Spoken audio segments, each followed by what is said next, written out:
Hey everyone, it's Kevin, and in today's video I'm going to tell you the truth about intuitive eating and how to eat intuitively. If you haven't already, hit the subscribe button so you never miss a video, and if you want to speak with me, there is a link below. Intuitive eating is a great idea. It's a great concept. It's basically what it means is you eat according to appetite, you eat according to hunger, you eat what you want, you eat based on what appeals to you. You eat according to your preferences. It's kind of like freestyle eating. So you're not eating according to rules. You're not eating according to some diet. You don't have this really rigid meal plan. I think it helps a lot of people. It definitely played a role in my recovery. I remember reading it the first time, and I just remember thinking how refreshing it was because I had these really regimented rules, and I had too many rules. And I was always eating like according to time, and I was weighing my stuff. And then comes along Intuitive Eating by Evelyn Tribole. There's another author too, but that's the one I remember. And it was revolutionary for me. Now, I read that book back in 2011, 12, and it was another 6 or 7 years before I fully recovered. So I can't say that I read this book and I was like, everything was perfect after that. It wasn't like that at all. But I went back to that book over and over, and it's still such a great idea, and it has a lot of popularity in the diet and weight loss world, and I hope it gains more traction. Intuitive eating is like the antidote to dieting. It's the opposite of dieting, where you're counting everything and you're denying yourself stuff and you have to be really strict. It makes you miserable. So intuitive eating creates a lot of freedom in your life. There are some points about intuitive eating that I like, but there are also some things that I don't like. Or I think there are some things that we need to clarify about intuitive eating. And in this video, I'm going to tell you what those things are. Let's start with the good things about intuitive eating. It ditches the diet mentality. The diet mentality is old. It's unhealthy. It doesn't work. It makes you miserable. So it's bad for your physical health because you're going to end up gaining weight. And it's bad for your mental health because then you think you're a failure. So the diet mentality is you have to eat a certain way, you have to cut out food groups, you have to measure things, you have to count everything. It sucks. Intuitive eating says eat what you want when you feel like it. Okay, that's really nice. There are some problems with that, but I'll explain a little later. But it is liberating. You don't have to count everything, and you don't have to think. You don't have to think in terms of good foods and bad foods, and you don't have to cut out entire food groups, and you don't have to deny yourself, and you don't see certain foods as the forbidden fruit, and you don't have to deny yourself all of these cravings. The other good thing is there's less emphasis on weight loss and less emphasis on body image. I think if you follow this program long enough, then you're going to arrive at your natural body weight. What is the natural body weight?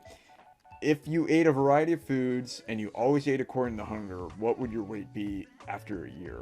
That to me is what your natural body weight is. Harder to do because we're always eating for so many different reasons. We're humans. We're not, rats or something. We eat according to stimuli. We eat more when we're in certain environments, when there's certain cues, when we have certain emotions. We're complex creatures.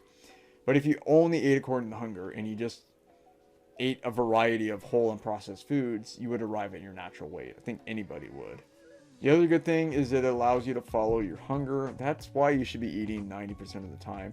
I'm not going to say you should never eat for entertainment purposes. If you go to a birthday party, who eats the cake because they're actually hungry? Come on. It's entertainment. It's fine.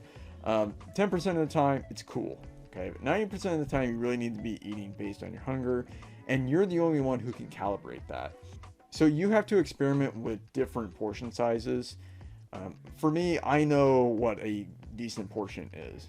Okay, so if I'm eating something really simple like rice and beans, I don't need the whole pot. Okay, because then it's going to make me feel sluggish and bad. But I need more than one scoop. So I kind of take a regular sized bowl and I fill half of it, and that's good. Okay, you're a little bit different, so you're going to have to experiment. The other good thing is that it doesn't ascribe labels to food. It doesn't say that's bad and that's good. And I don't like that kind of language. I think we need to clean up our language a little bit. So if you see a cookie, is that bad or is that good? Well, it's neither. It's just a cookie. It's just a concoction of flour, eggs, milk, and chocolate that was baked in an oven for 45 minutes or whatever. Okay. My point is it's not bad. It's just, it shouldn't be the majority of your diet. If you want a chocolate chip cookie, it should probably be one a day. Whereas if you look at something like quinoa or brown rice, you should probably have more of that. Okay, it's a whole grain, has more nutrients. Or something like fruits and vegetables, you should have a lot more of those. So there's less preferred, there's more preferred. The last good thing I like about intuitive eating is it doesn't cut out anything. So everything is an option with intuitive eating, which is fine. I'm more plant-based. Okay, I have several reasons why I don't eat a lot of meat. But if somebody else buys it and somebody else prepares it, I might have a few bites. It's kind of the same with dairy. You know, if somebody buys the ice cream and somebody serves the ice cream, I might have a little bit. So, but 95% of the time I'm eating a plant-based diet. But you don't have to do that. And if you have a history of dieting, I recommend that you have all of the food groups available. And then as you recover and as you become more intuitive, as they say, then you can start removing food groups for environmental reasons or for health reasons, or because you feel better when you remove that food group. Don't remove a food group because it's going to help you lose weight or because you think it's bad. That's not a good reason. Those are all the things I like about intuitive eating, but it's not perfect. And here are some of my objections to it. The first thing I don't like about it is that, at least in Intuitive Eating, the book, it recommends just ditching the scale altogether. I've heard this from several sources. I don't necessarily agree with that. I wish people measure themselves more often, not just on the body scale. I wish people took their blood pressure more often. I wish people measured their blood sugar. I think everybody should go get a blood test once a year. I know it's kind of inconvenient. You got to get an order, and then you got to go to, LabCorp or whatever, and then they got to measure it. Like, it's a really cumbersome process, especially for 2020. You should just be able to do it yourself and have it and read it with your cell phone. But, that's not the world we live in. But I think stepping on a scale, it's so easy, right? Just step on the scale, you got a number, okay? Why is that so bad, doing that once or twice a week? Obviously, you can take that too far. You can weigh yourself several times a day, like a lot of anorexics and a lot of bulimics. That's not necessary, but a scale is cheap. It stays in your bathroom. It's right there. Keep your finger on the pulse. That's how I like to say it. The other thing is, eating whatever, whenever is not intuitive. I don't think that if you crave an entire bag of cookies, that you should eat the entire bag of cookies. Be honest with yourself. And I think intuitive eating, like anything, can be taken too far. So if you binge and you say, well, I was just eating intuitively because that's what I was craving, was that really intuitive? I don't think so. I don't think you should conflate intuitive eating with eating disorders. So maybe I'm not criticizing intuitive eating, but one of the dangers is that you can take it too far. And instead of saying that a eating disorder is an eating disorder, you're just saying it's intuitive. Well, that's what I really craved, so that's what I had. No. You need to show restraint, and you need to act like a responsible adult. This is why I say that you should eat intuitively, but with adult information. What do I mean, adult information? Adult information is understanding basic nutrition. You should have a basic understanding of nutrition. You eat every day. Why not know a little bit about it? So what you should do is take the basics of nutrition and then combine that with what you eat. So if you are in a grocery store and you find some cookies that look really good, if you don't know anything about nutrition, you would buy it. But if you know something about nutrition, you know that's probably not the best thing. So what you do is you emphasize cookies and ice cream less, and you emphasize whole, unprocessed foods more, because you know that's what our bodies are designed to eat. And that's what you should eat. That's adult information. So even if your body is craving chocolate triple fudge blast or whatever, you know with adult information that too much sugar, too much flour, too much of everything is not healthy in the long run, and that's not going to serve you. This is what I call intuitive eating plus. Okay, use your knowledge of nutrition to help guide your food decisions, not just your intuition. If you just go by intuition and taste and preference, you could be loading up on a lot of processed foods. But without that adult information, you don't know that. But when you know something about basic nutrition, you're going to make better choices. It's not like you're not eating intuitively. It doesn't mean that you're denying yourself. It's just you're being responsible. You have a body. It is your responsibility to take care of it. It is your responsibility to learn just the most basic things about nutrition. And in this day and age with internet and blogs and everything, it's not hard to find that. The next thing you need to know is the law of caloric density. I mentioned this in a previous video. What is caloric density? It means some foods have more calories per 100 grams than others. That's all it is. Broccoli and carrots have almost nothing. Spinach is basically calorie free. And then at the high end, you have oils, cheese, nuts. Okay, those are really high in calories. The processed foods are usually pretty high, like 400 per 100 grams. Then you have the whole grains, and the beans are somewhere in the middle, the starches. You need to have a good understanding of that. So if you're picking up a bag of, say, tortilla chips, I love tortilla chips, by the way. But there you go, adult information, right? Oil and salt and starch all in one.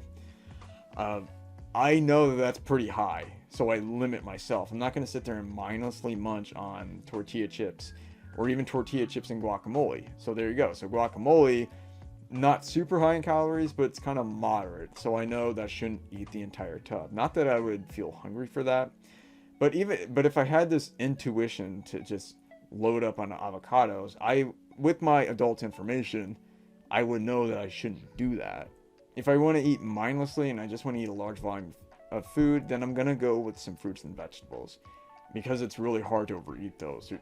80% water and then fiber and then a little bit of sugar, and that's it.